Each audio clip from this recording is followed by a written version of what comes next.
What's the most romantic gesture that happened in public that made everyone cry? I've been lurking forever but finally made an account to share this. Last weekend I was at our town's annual spring festival. Think food trucks, local bands, bouncy castles for kids. I was helping my friend Ruby at one of the info booths when I noticed this older man kinda awkwardly trying to set up chairs by himself near the small stage area.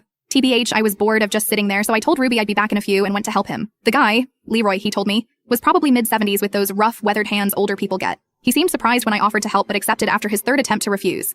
As we arranged the chairs in a semicircle, he kept checking his phone and looking around anxiously. When I asked if everything was okay, he hesitated before telling me he was setting up for his wife Doris and her friends. Something about the way he said her name made me curious, so I stuck around longer than I meant to. Turns out it was their 50th anniversary that day. 50 years with the same person, y'all. Can't even imagine. The weird part was that Doris didn't know he was there. Their friends Jean and Tucker had taken her for coffee as a distraction. I was about to head back to Ruby when Leroy's grandson George showed up with a small speaker and some other stuff. George looked stressed, muttering about how the Bluetooth wasn't connecting properly and checking the time. I'm naturally nosy, working on it LOL, so I asked what was going on. Leroy explained that at their wedding they couldn't afford a photographer, so they had no pictures of their first dance. For 50 years Doris had teased him about how he'd stumbled through it, stepping on her toes. Then this man drops the bombshell. He'd been secretly taking dance lessons for 6 months at the community center. Every Tuesday and Thursday he'd told Doris he was going to physical therapy for his knee problems. Meanwhile he was learning to waltz. I offered to help them finish setting up, partly because I was invested now, and partly because George was clearly struggling with the tech. While untangling some fairy lights, Leroy had thought of everything. I noticed a small black velvet box tucked into his pocket. When I asked about it, he seemed embarrassed, but showed me. It was a simple diamond eternity band. Nothing flashy, just classic. He hadn't been able to afford a proper ring back then.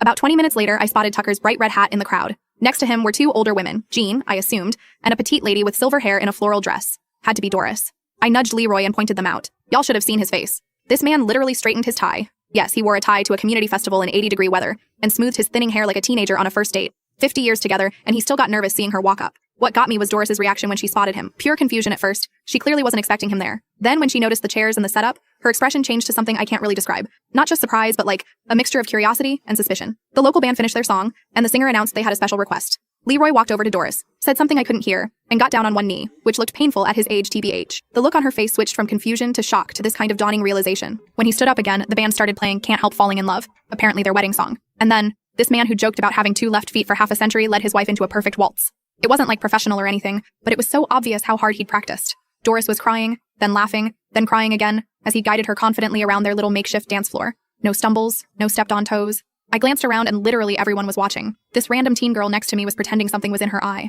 A mom with a toddler on her hip was openly wiping tears. Even some guy in a snapback who looked like he'd just stopped by for the food trucks was standing there transfixed. At the end of the song, Leroy carefully dipped Doris and kissed her. The crowd straight up lost it. People were clapping and cheering. I was legit ugly crying at this point. As they finished, I noticed George had arranged for a professional photographer to capture the whole thing. 50 years later, they would finally have photos of their dance.